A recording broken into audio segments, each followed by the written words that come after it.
Thank you very much, Diane. It's fantastic to be here and to have such a brilliant audience of people who care about the things that I and the panel care about, in particular savings and spending and the futures of our savers and our spenders and whether they're saving and spending enough. So today we are going to have I think, a masterclass in behavioural economics.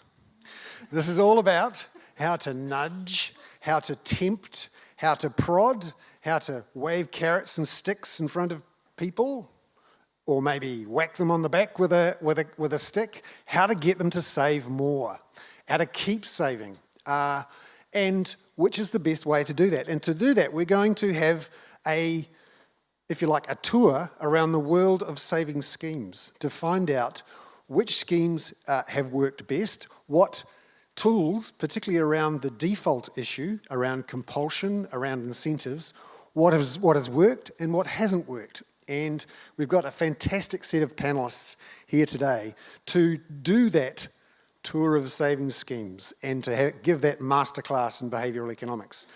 Because I sense we've got an audience here who really are looking for tips and tricks on how to build their schemes and make their recommendations to make these savings schemes work better. So, on my right, we have David Boyle, who is the Group Manager for Investor Education at the Commission for Financial Capability, and you can tell he's from the Commission because of his beautiful green t-shirt. I love these t-shirts with the Commission on the back. It's like something a group from the mafia would wear, isn't it? It's great. Then we have, to his right, we have Hazel Bateman, who is the Head of School for Risk and Actuarial Studies at the University of New South Wales. Hazel, welcome to the panel. Hazel is an economist and we'll be talking all about a scheme that I have been involved in. In fact, just about all of the schemes here I personally have been involved in. I'm a KiwiSaver member. I had money in a UK pension scheme and I've still got my bloody money in an Australian pension scheme. I'll try and get it back at some point. And I'm very interested in how these schemes have developed over the years. Sue Lewis is the Chair of Financial Services Consumer Panel for the UK. Sue, welcome to the panel. Sue asked a fantastic question earlier about how fintech companies are using data in particular to separate out people, if you like, from those mutualisation of risks around credit and insurance. I found it a fascinating question, apart from anything else, to clarify the issues around fintech. Part of the reason why this has been such a great day, it really gives you a chance to open up your eyes to things you hadn't thought about in this area. Hazel is there. And then we have Liam Mason, who is the Director of Regulation. Liam here for the Financial Markets Authority in New Zealand. And we're hoping to hear a lot more about, from a regulatory point of view, how these savings schemes work and, in particular, how the default providers work. So, without further ado, I'd like to ask David to talk a bit more about the KiwiSaver story. I suspect many of our international guests here are interested in KiwiSaver. It seems to have been quite popular and has quite a high profile, higher than perhaps the size of our country would suggest around the world. And so we're desperate to find out what went right, what went wrong, and tell us the story of KiwiSaver. Look, and I've written some notes because I'm terrible. We're keeping really short to time. I want to make sure I get my key points. So forgive me for going back to my points, but I want to be quite clear around some of this. Firstly, though, could I say, for a lot of you that are in the audience today from New Zealand, I hope that I'm seen as probably the most passionate Kiwi advocate for KiwiSaver in New Zealand. It's something that I've spent a lot of time as a provider to grow and help grow a provider's business in KiwiSaver, and now being in a position at the Commission to help with the information and to help New Zealanders get the best outcome from it is something I'm very privileged to be involved with. So I'm just saying that. You could argue with me later after a beer, but I'd probably win, I think. So the first thing around KiwiSaver for our international guests, one of the greatest attributes of it, to enrol in it from an auto-enrollment perspective, it's very simple. And that's why the take-up has been very, very successful. It has taken away, I guess, the choice factor or decision-making factor of actually deciding whether you should save or not. And the auto-enrollment process, the default fund and default provider certainly enhanced with that. So that's the first main point around how KiwiSaver got established, and it's seen as to be pretty successful. And with the involvement of the IRD in particular. Well, exactly. I'm just going to get to that. Oh. Is that? Yeah. So the second reason, I think, relative to international aspects, having a centralised collection of contributions has been amazing. And certainly from a provider's perspective, it was welcomed. It keeps costs down. It is a great way through your PAYE or through our tax regime that we're able to collect contributions essentially from those that are in a paid employment. And the third thing that kind of brings that together is the incentives.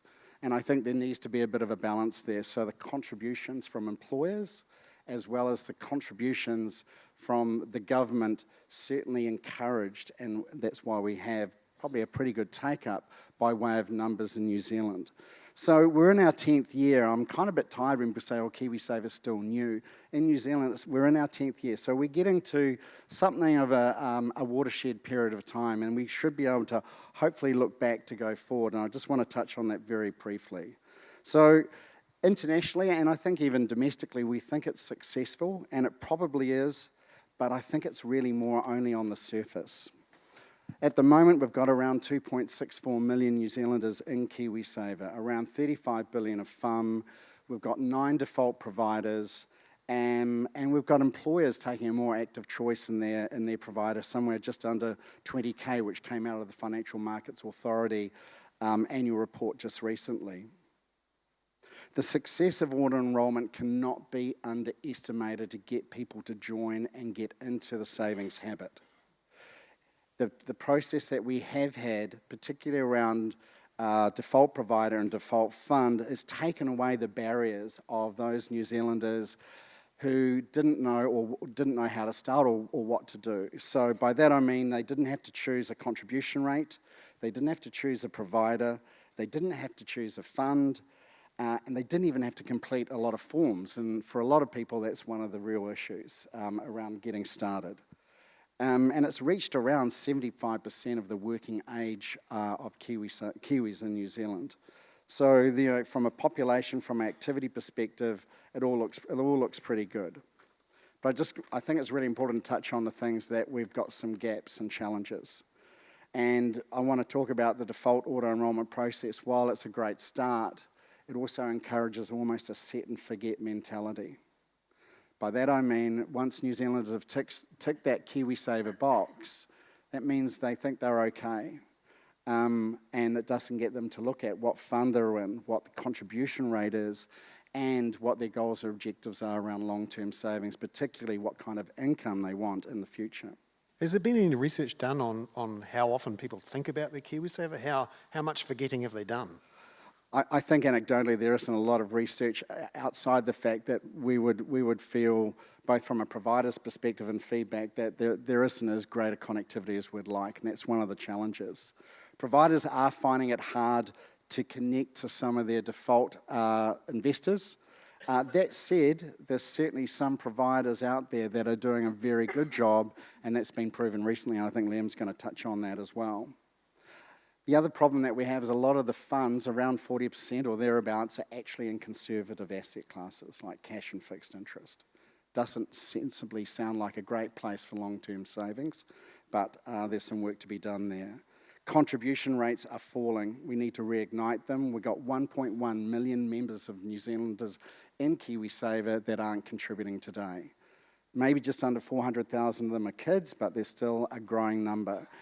And without contributions, there's no point arguing about fees, return, performance, and all that other stuff that will happen as competition evolves. If people aren't contributing, they're not going to have a successful outcome and retirement. I was also surprised to hear that there's a good 500,000 or so who aren't even contributing enough to get the $500 or so from the government. It's worse than that. 580,000 New Zealanders didn't receive their member tax credit at all, and at least another 500,000 didn't get their maximum member tax credit, which means they didn't put in a minimum of $20 a week. So there are some challenges. And can I just finish so I can let everyone else kind of move on? The access to advice is going to be hugely important in the future, and we are struggling with that in New Zealand at the moment. Thankfully, we are reviewing, and we've gone through a Financial Advisor Act review.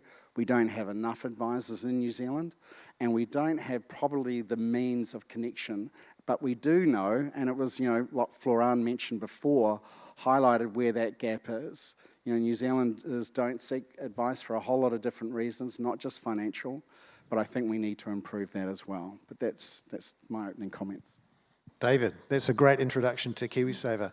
Now, we've heard a bit about the issues around the default funds, how high the proportion is of people in the most conservative default funds, how much or little transferring there is out to more appropriate style funds, the risk around not enough financial advice or the wrong type of financial advice. So let's turn to the role of the regulator here. Liam, can you talk about Liam from the Financial Markets Authority? By the way, there is a fantastic report just out, an annual report on KiwiSaver, which has lots of great up-to-date information on the KiwiSaver, which came out last week. And for those who are looking to learn more about KiwiSaver and find out, have a look at that FMA report. It's great. So Liam, could you talk a bit more about some of the issues around the default providers, what the FMA is doing, and what the FMA is trying to achieve here with those people in their default funds? Yeah, thanks, Bernard. I mean, as David set out, one of the beauties of auto-enrolment is that it takes away some of the fearful threshold of starting to save, and the underlying belief, I think, when it comes to KiwiSaver is the most important decision that you'll make is the decision to start saving, and in a sense that makes that decision for you, and that has been followed through. At the same time, you've pointed to some of the challenges with it. David referred to set and forget. Now, set and forget was not the plan. That's something we need to remember. So the default providers, they're appointed by the government. They were last appointed in 2014. A tender goes out, and there are criteria that they're scored against, about 70% weighting on various technical criteria. Among those is operational capacity, but also their member education efforts, and I'll come back to that in a little minute. And about 30% on pricing. So there were 9 providers chosen, and for the first time in 2014, they have particular obligations, these default providers, to work to help default members, that's the people who have just auto-enrolled into the scheme, to make an active choice, either to stay there or to move out. And they need to report to us at the FMA on the efforts that they've gone through to achieve that. So what do they have to tell you? What do they have to say they've been up to? Well, it's pretty simple. They need to describe all of the activities that they've undertaken in order to encourage financial literacy among default scheme members. And then they also have to report a metric to us, so a success measure. How many Did they choose their own metric? of their members? Well, there isn't a target at this point. So this was set in 2014. It's a dream for people who are being regulated. I'm going to come up with my own target. It's beautiful, isn't it? But luckily we're here to help. Okay. So we've said in the report that we published last week that we're using this first year's results as a baseline, and a baseline on which we want to see some real improvement. But I'll come back to that in a minute, because one of the perhaps challenges that we've got with the default funds, when this batch of providers was appointed in 2014, the press release from the Minister of Commerce at the time said that this is intended to be a temporary place where people stay while they get the confidence in investing and the confidence in decision making to decide the best place for them to be. And it's because of that the government, or partly because of that, I think that the government felt comfortable to choose a conservative option as the default fund. But That may not be the automatic choice for every person starting their employment. But my impression is that there isn't an awful lot of transferring out going into the more, higher growth funds for those who it's appropriate for. Yeah, that's exactly what we saw. So of the 9 providers, we've got the first full year's worth of data, and that was published last week in our KiwiSaver report. 8 out of 9 of them have managed to get active decisions from less than 9% of their default scheme members in the past year. There's one standout who managed to get decisions from 22%. And that does give us some hope that with effort and ingenuity, this is absolutely something that can be done. Have you put them on a pedestal and named them? That's Grosvenor, now called Booster, right. and very happy to do so, yeah. The other 9, well, that's the other 8, that's the 8. We have said to them we expect to see better than this next year. It's now going to become a part of our monitoring of these firms. We've just finished licensing all of the funds managers, including our KiwiSaver providers. So, and we run the default monitoring panel. So we're going to be looking harder at the efforts that they undertake. We'll be asking questions. We'll be testing what they tell us as well. When they say someone's made an active decision, what exactly was their threshold for activity? And around this area is the whole issue of financial advice, isn't there, really? Yeah. Because one of the big issues here is you've got all these people in default conservative funds. They may be young, they may be old, but they probably need some financial advice. Is it independent advice? Is it from the bank? Because let's put it bluntly, most of these funds are run by the banks. Yep. How has New Zealand approached that business of giving financial advice to people making decisions about where to put their money after they've been in a default conservative fund? So David referred to some of the challenges here as well, and the FMA had a look at the sales and advice practices of KiwiSaver providers when people were transferring from one KiwiSaver fund to another. And by the way, the high levels of transfer activity again tell us that providers are certainly capable of getting engagement and getting decisions. What was really quite worrying when we looked at that was the number of providers. The majority of providers could not tell us whether or not consumers received advice in the course of signing up for KiwiSaver. Yikes. And there's really no chance for the senior management to influence behaviour there if they don't know what's going on. And so that we've told them that when we come back in, we expect to see real improvement here. We were also told, though, that there are aspects of our financial advice law, there are aspects of the FMA's own guidance on financial advice that were making firms reluctant to give the help that people might need. So David's mentioned the laws being reviewed. The FMA is reviewing our guidance note, and we're going to be going back out very soon with a fresh take on that, which we think is going to give firms the confidence to help their customers to make informed decisions. So that's what we're aiming for. Fantastic. Liam Mason there from the FMA. Let's go for a tour around the world of savings schemes. To find out, well, let's go across the other side of the world to talk to Sue about Nest. I've heard about it. I've got friends in Britain who talk about this Nesty thing, and they say, it sounds interesting, and we've heard about it earlier today. Tell us about how Nest came about and how it's gone, and what are the issues, pros and cons and all that? Thanks very much. Yeah, it's not, Nest is actually just one of the providers of auto-enrolment, but just like to say, thank you for inviting me here. It's not very often I get off a plane in London and find worse weather than I left behind. Outrage. But apart from that, everything else here is, the warm welcome more than makes up for it. Kia ora. Come to Wellington. I'm going to Wellington next week, actually. The weather in Wellington is absolutely fantastic. You're going to love it. So anyway, you're going to get a sort of similar story to David. We're a little bit behind the game. We often borrow things from New Zealand. Well, we steal them because we don't give them back, actually. You can't have our rugby players, sorry. So we, the weather thing wasn't a good thing to say. I'm sorry about that, but it was, anyway. So we started auto-enrolment back in 2012.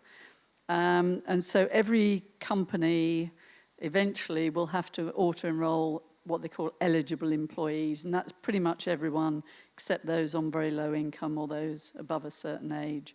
So we're about halfway through that rollout, 6.5 million down, and probably about the same again to go before 2016.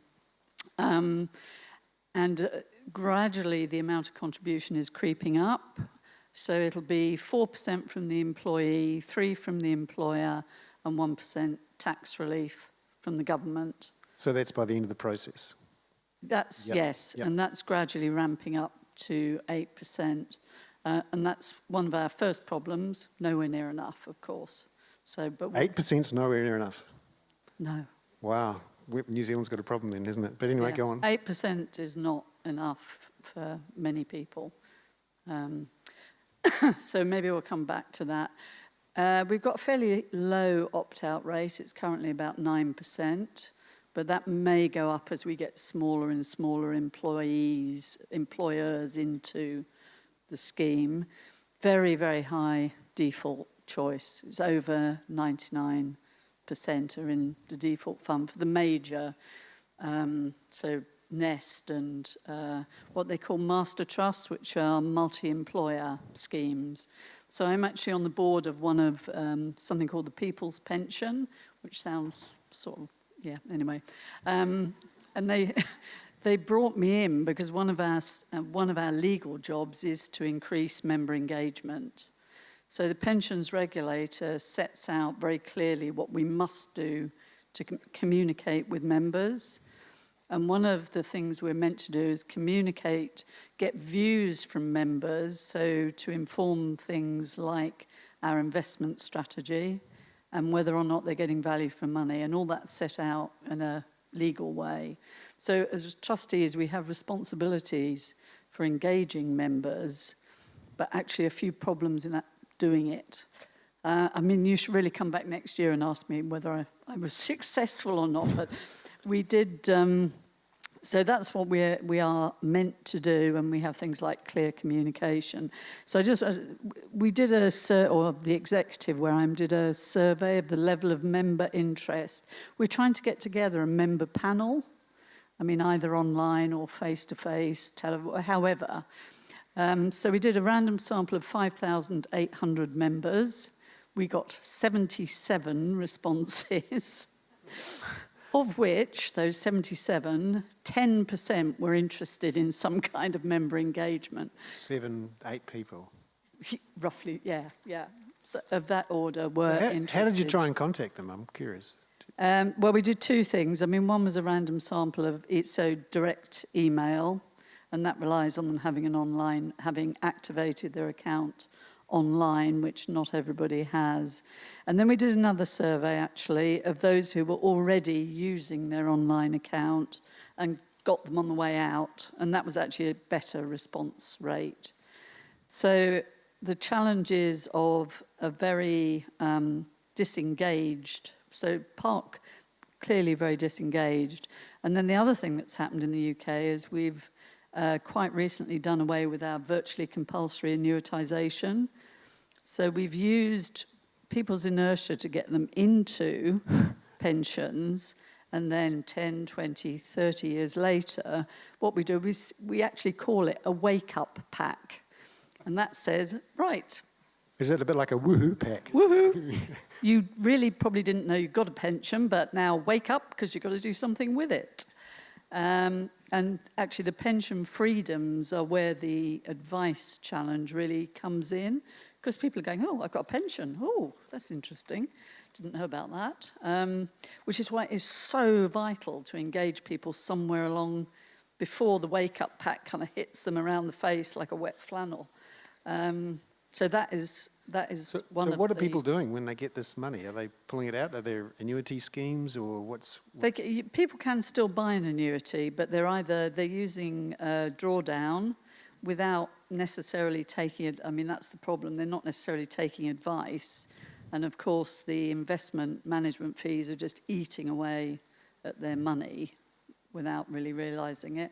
Some with very small pots are just taking it all out and buying a holiday or paying off debts. So people are allowed to take the whole lot out You and can spend do what it? you like with it. I mean, you will pay tax on anything other than the first 25%. So what the government did, it set up this thing called PensionWise, which is where people go not for advice, but actually for guidance about what the different options look like.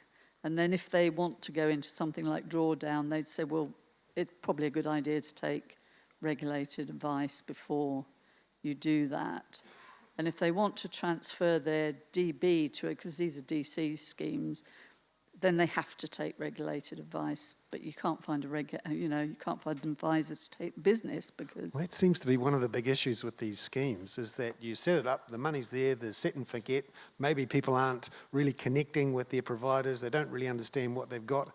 Then the woohoo moment comes and we haven't got a system set up of financial advice or annuity plans or whatever it is to deal with it. There's a bit of a risk here, isn't there? Yeah, I mean, PensionWise, people are starting to use PensionWise, and every provider of pension has to point the members to PensionWise, because otherwise what happens is they just say, oh, I've got a nice little product here you might like. And people go to their provider because it's all very scary, you know. It's suddenly a big decision that's hitting them. It's scary, it's complicated, and they don't understand what they're doing. So it's still early days with this? It's still early days on both the pension freedoms and really on the accumulation as well, the saving scheme, yeah. But we're quite encouraged by the low opt-out rates, but this challenge of reaching members who are in a default fund and just kind of snoozing their way through is... This is the problem with set and forget, isn't it? Yeah. This is one of the risks. We'll come back to this, and obviously there'll be questions from the audience on this later on, but I'm really interested in the topic of creating this fantastic, default scheme that we've nudged people in, and then they set and forget, and then before you know it, they've been in the wrong fund for 20 years. We don't know how to contact them, and then when they get the money at the end, they go on this fantastic holiday to a beautiful destination like New Zealand. Where the weather is always good. Hazel, I have lived in Australia for 5 years. I worked in the Parliamentary Press Gallery in Canberra in the early 90s, and Paul Keating was a great figure of, I was frankly scared witless of him, but also in awe of him. He was the man, along with Mr. Hawke, who built the pension scheme in Australia, which in New Zealand, we for a long time thought was this amazing thing. We'd love to have some of that. But could you tell us a bit more about how that scheme is going at the moment, which is a compulsory scheme with some big juicy subsidies from the government? Could you tell us, as an economist, how that scheme is going and what some of the issues around it, and where we go from here with that 1-point-something trillion scheme, right? It's now 2. 2 trillion. Okay, so... And that's just the fees, sorry. To set the scene, I just want to briefly summarise what our system is. So we've heard about 2 systems here with automatic enrolment, but we have compulsory participation. So ours is a little bit different. And our compulsory participation sits in a 3-legged stool or 3-pillar system. We have a means-tested public pension, which is available to everybody, so it's not like US Social Security, which you only get if you contribute. And we also have voluntary retirement savings as well. And so, yes, our great leader, Paul Keating, bulldozed through the legislation, no doubt, in the early 1990s, and we had something called the superannuation guarantee. And the superannuation guarantee is compulsory retirement saving, and these days it covers just about everybody. So about 95% of workers participate in this. You have to be very young, very old, or earn 3 cents a week to be not included. And the current contribution rate is 9.5%. It started at 4 or 5, depending on the size of the firm, increased to 9 over 10 years. It's currently 9%. I think our previous government had a policy to increase it to 12, and the current government is still thinking about whether it should get there. And have just had an attempt to try and reform the system and failed, is that right? Sorry, the big subsidies from the government into the scheme. Well, the big subsidies come through the taxation. Right. But I'll get to that in a Sure. minute. Yes.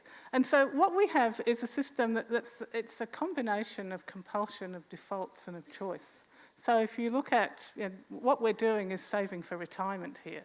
So we have compulsory enrolment, we have a compulsory minimum contribution rate, but then we have decisions to make. So we can choose our fund, we can choose our asset allocation, we can choose to make extra contributions, we can choose to when to retire and what to buy when we retire. But we have a default mechanism in the middle here as well. We have something called My Super. So if you start work and you think, I don't want to think about which fund, I don't want to think about which investment option, your employer can offer you a default. So your employer is effectively choosing the default. And you will be put into a My Super product, which is a fund and an investment allocation. And this is regulated, and it's designed to be a simple sort of investment allocation. Most funds have balanced or life cycle. The balance probably sounds quite risky compared to many places. So a balanced fund could be 65 to 70% risky assets. But then, again, it's like a set and forget. Many people don't change their fund, even though we have many funds in Australia. We have several hundred funds. Some are not-for-profit, some are retail. There can be quite large differences in fees, but people stick with the fund. And people tend to stick with their asset allocation as well. And so we do have a bit of set and forget that's happening everywhere else. I'm curious about the engagement, because it's been around for a bit longer, certainly than KiwiSaver, and the level of debate and public attention this scheme gets and the amount of money that goes into it is huge. And I would have thought there's a lot more engagement. Okay. Is that right? Look, I think we have to be careful how we measure engagement. And, if we look at one of the things that I do as an academic is we have access to administrative data from very large pension funds. And so we can actually see what people are doing. And if you look at administrative data, people don't seem to be doing very much. So, they're not adding lots of extra voluntary contributions, they're not switching their investment options a lot. But then on the other hand, probably most people shouldn't. I mean, they should probably leave it alone for a fair amount of their life. But with one of the large pension funds we also had the opportunity to run surveys and collect extra data. And so we were collecting data on whether people were interested in pensions or superannuation, and also collecting data on whether people were getting online and doing things. And we found that those who said, I'm interested in super, or superannuation as we call it, those were also the people who were active online and looking for things, but they weren't the people switching account. I mean, there was they need to get out more. There were far many more people who said I'm interested and they were looking at things online. Very few people were actually actively doing things.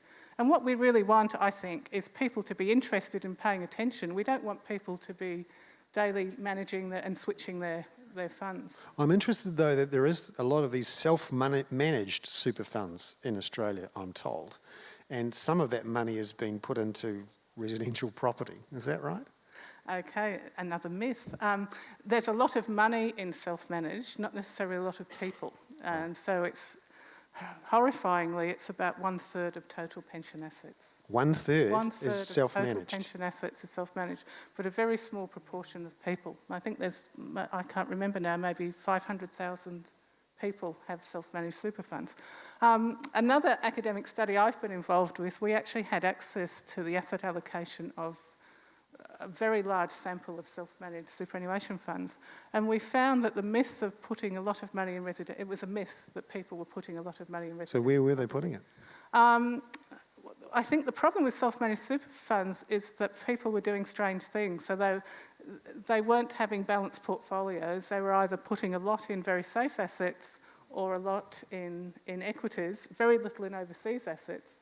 But then on the other hand, we decided that we couldn't really judge because we didn't know what else these people had in their household portfolios. So the sort of people setting up self-managed super funds may have a lot of other sort of active managed assets, and so it made sense for them to go conservative in their pension fund. So while the sort of primary data looks horrifying, you can't really make these judgments unless you know what else people are doing. So just to clarify for our audience how the Australian system is perhaps a bit different from the British and New Zealand systems, once people get to retirement age,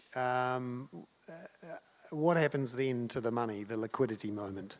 Okay, so once people get to retirement, they have choice of what to do. Unfortunately, our choice menu, like the menu in New Zealand and many other places, isn't very long. So you can take a lump sum, so you can take it out of the system. You probably wouldn't do that because the tax concessions for keeping it in the system are very favourable. You can buy a phased withdrawal product, which we call an account-based pension. So you leave it in the superannuation system and there's regulations around how much you can gradually withdraw. Or you can buy an annuity, and we have life-term annuities, indexed, joint, etc. If I was sitting here 5 or 6 years ago that Australia sold about 10 annuities a year, we've got a very proactive market participant challenger who's now, I understand, selling 4,000 or 5,000 life annuities a year. So they're gradually getting into the market. And the way they sell it is many Australians get full or part-age pensions, and that's giving them longevity insurance. And Challenger is selling sort of a part, you annuitise part of your pension pot to increase that public pension to a more adequate lifetime income stream. Right, so now we've got a sense of, we've been around the world and we've looked at the different schemes and how they were set up, and now let's look at the pros and the cons and what were the things that we coulda, shoulda done, what worked, what didn't work. And let's start off with Britain, perhaps. Sue, could you tell us, I know it's early days with this new system, but could you tell us what, I mean, if you were king of the world, queen of the world, of Britain, what would you have done? What should have been done? Well, I think as a way of getting people to save, it has been undoubtedly successful.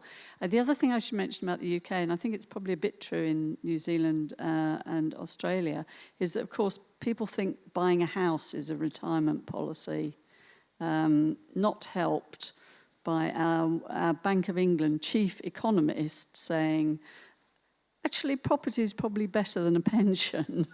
So that didn't go down terribly well. So because we have such a scarcity of housing, people see the price going up and they think that's my retirement policy.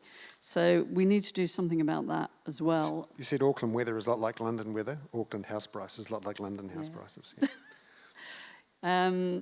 And on the other end, coming out, I just think I would have been clearer about what was the purpose of the pension freedoms.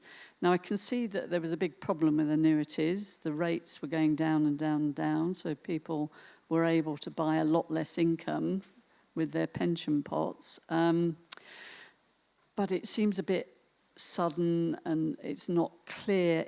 The government didn't articulate what a good outcome would look like.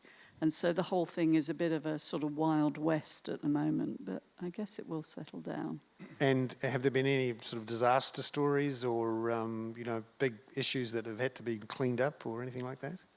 I think the advice thing is a problem. It's not a huge issue, but there will be people who just will run out of money because they don't know how to manage it, they haven't had advice.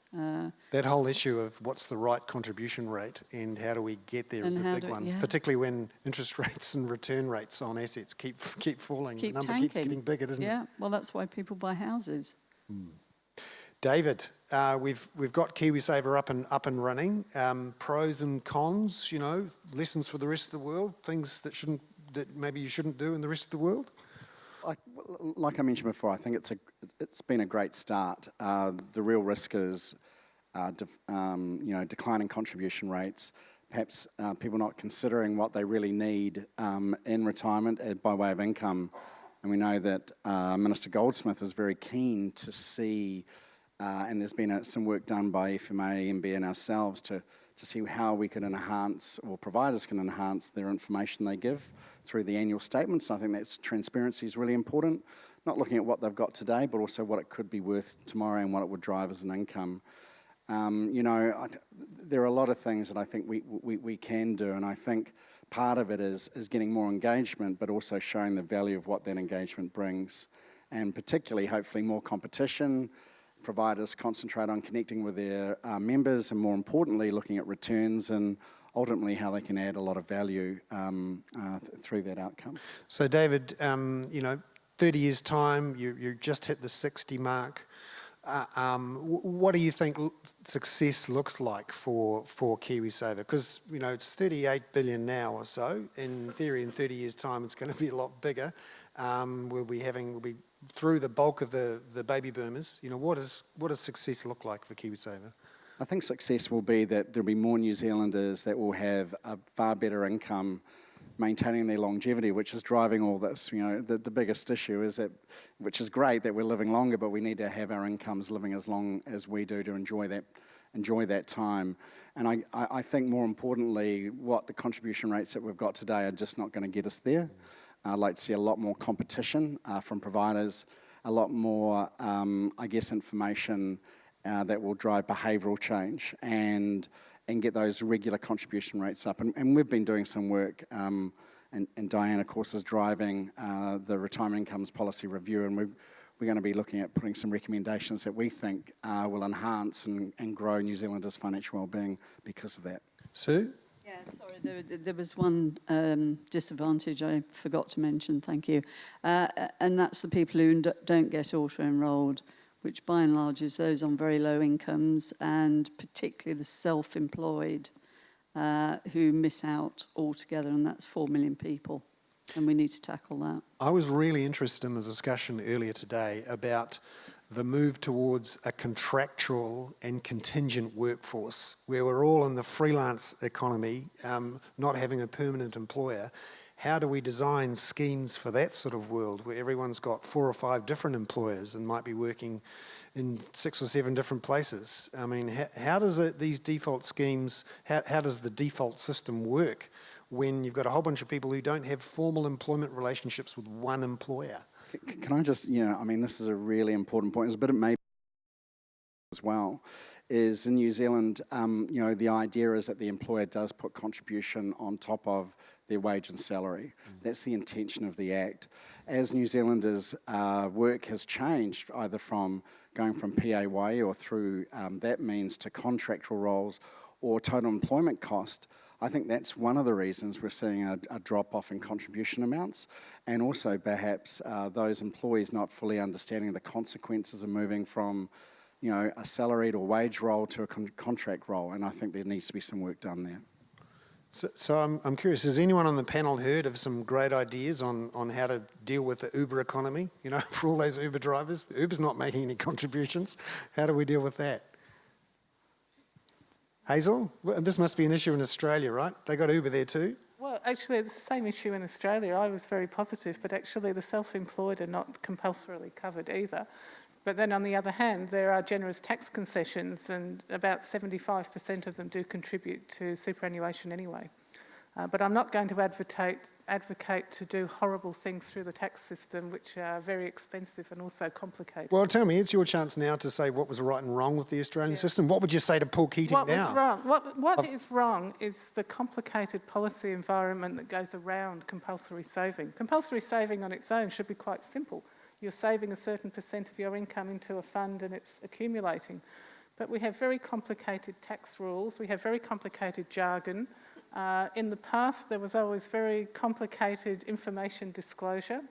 And then on top of that, when Australians reach retirement, they have a comprehensive means-tested public pension, which interacts in complicated ways depending what you do with your pension. So, I mean, the idea is great. It's all the complicated stuff around it that's not so good. And the whole business of how fair it is, given that most of the subsidies go to the richest, is an interesting problem. Now, we have a few minutes for questions here. Time for you all to pick the brains of the panel about what works and what doesn't. I'm sure we've got a whole bunch of policy makers in the audience who give advice to all sorts of people. Go for your life. Yep, you're on. Hello? Yep. Oh, yeah. Yep. My question is from David. You mentioned that the best beauty of KiwiSaver is the simplicity, But don't you think that at the same time, this simplicity is a very dangerous and tricky thing as well? Because by doing so, you take away the decision-making of the investors out of this whole scheme, which again is sort of a defeating, self-defeating sort of a thing with the whole theme of today's discussion, which is the financial education and literacy. Yeah, look, you raised a really good point. Let me be a little bit clearer around that. The simplicity aspect of administration, management, and also the ability to get into starting that savings habit is unquestionably really, really important. But you hit the second point, which is what I raise as a bit of a challenge, is then once you start that habit, how do you connect and how do providers, and at the Commission we spend a lot of time working with industry as well as government around how do we kind of get greater connectivity. And that's not easy at all, and it's certainly not top of mind for most New Zealanders in their day-to-day life. That's why we've got to keep working at finding ways to encourage them and show the real value of savings. But if they weren't saving at all, that would be a significant problem. Now what we have to do is get them to save a lot more and get started and understand what their choices have been. And Liam, you are in a position where you have to watch how these default providers actually start trying to have that conversation with people. What are they telling you about how easy it is, what tips they've got, just tools, those sorts of things? I mean, they're telling us it's difficult. And the experience bears that out, I think, in the UK as well as here. But one of the things that is brought to light by your point is that when we take the responsibility on ourselves of deciding that somebody should start saving, then there's more of an onus on us to really have that requirement on the providers to encourage engagement. And we didn't do it from the start. We've done it in the second round. We're now catching up. It's great to see the UK is doing it from the start. But if we are wanting to ensure that we're moving from savings habit to savings behaviour, to getting people thinking about the benefits of that, then we must start at the very beginning. That's a great line, moving from savings habit to savings behaviour. Do we have another question at the back here? Yes, it's just actually about going back to the contractors, the Uber contracting.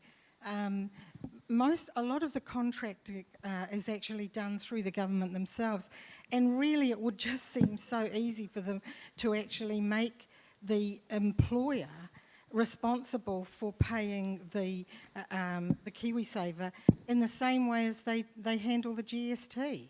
It all just needs a willingness to actually add those people and protect them.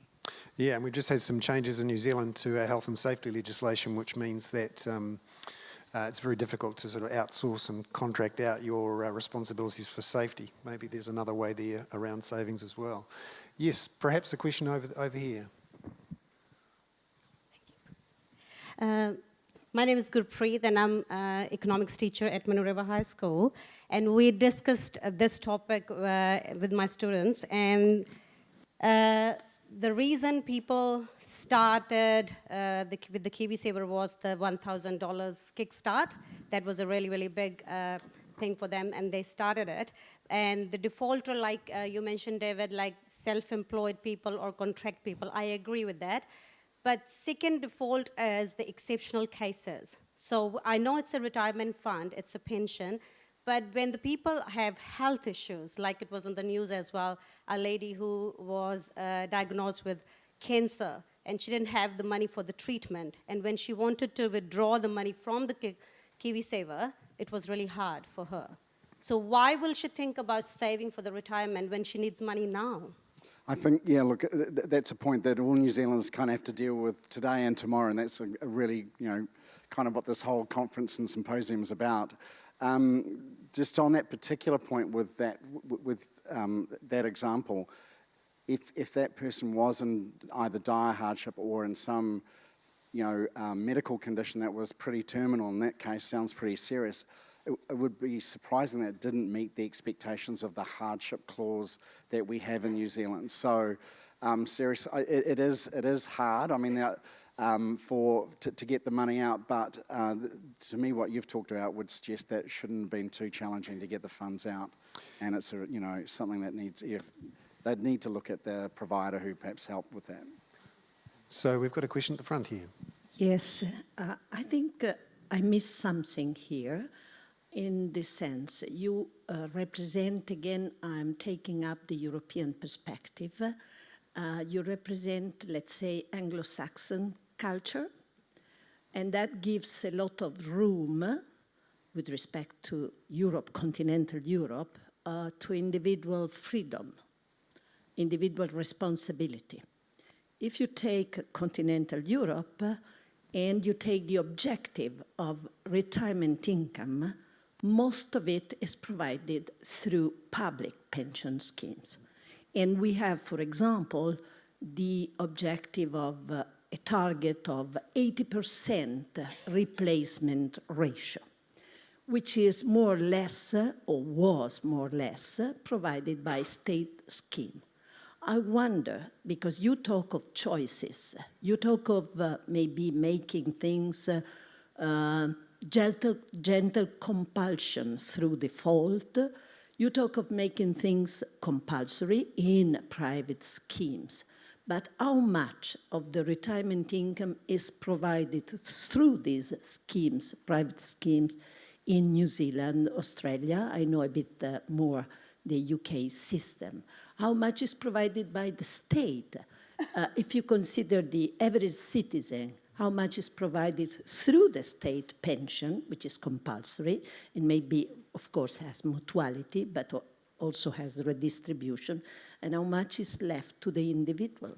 So we're lucky in New Zealand, we've got a universal first pillar, and I think it's still one of the best around the world in the sense of offering that first platform of income to New Zealanders when they reach the age of retirement. So once you hit 65, you get about 2/3 of the average wage for a couple. As a single person living alone, they get about $384 a week, and as a couple it's $594. So that's the foundation. So KiwiSaver and other savings through employers is that that second pillar, if you like. And obviously we want to encourage greater individual investment as well. But we are a bit lucky. There's no means testing. There's no, essentially if you meet the eligibility criteria, which currently is 65, then you're in a situation where you get that. So like I go back to, it's a very simple, easy to understand process that we have, and I think that's a benefit. Yes, we've got a question up the back here. Rosalind Russell from RMIT University in Australia. If you're starting from scratch, I beg you to keep in mind the gender inequality issue that comes inadvertently through schemes like our superannuation, which we have at the moment is, you think it's compulsory and it's for everybody. 32% of women in Australia have no superannuation, and when those that do end up with about 50 to 60% less than men. So through career breaks, through the time that women spend out of the workforce, there is no superannuation being contributed by most employers or by the employees, and this leads to a great level of inequity and inequality when it comes to retirement. So that's a great question. I'm really interested in how the different systems have thought about this issue of inequality between the genders, on top of the whole issue of the self-employed. Yeah, well, we haven't really, but it's something that we do need to think about. Just to pick up on Elsa's point, I mean, the most efficient way of serving people on lower incomes is through a public sector scheme. You just whack up tax or national insurance, and then you give people kind of enough to live on. But of course, in a country where we have a very large financial services industry, that doesn't bring them very much money, which I suggest might be the reason why our floor is set at £150 a week. So actually, this is just about giving money to the industry rather than an efficient way of providing an income for... I'm shocked. Does anyone disagree? Yes. We've got time for one more question. There's been one lady who's been holding her hand up there. Yep. Hi, my name's Shula. I'm an independent financial coach. There's private work supers as well, and they quite often have a portion that goes into a voluntary savings for the employee. Is this something that we think we can add to KiwiSaver and others around the world where their workplace has a separate account that's voluntary, and then they can go access that subject to certain conditions, but it's generally quite easy to get out when needed? It's something that we do have in New Zealand. We have restricted superannuation schemes. By number, they're actually the largest number of managed funds in the country. So it's despite the introduction of KiwiSaver, a number of employers, a number of firms have seen the benefit of retaining those schemes for their employees. A lot have opened up a KiwiSaver scheme as well alongside, and so you can have contributions into the KiwiSaver scheme and then additional contributions into the employer scheme, and that's one really good example. For the superannuation schemes, no, they're long term. Yeah. Mm-hmm.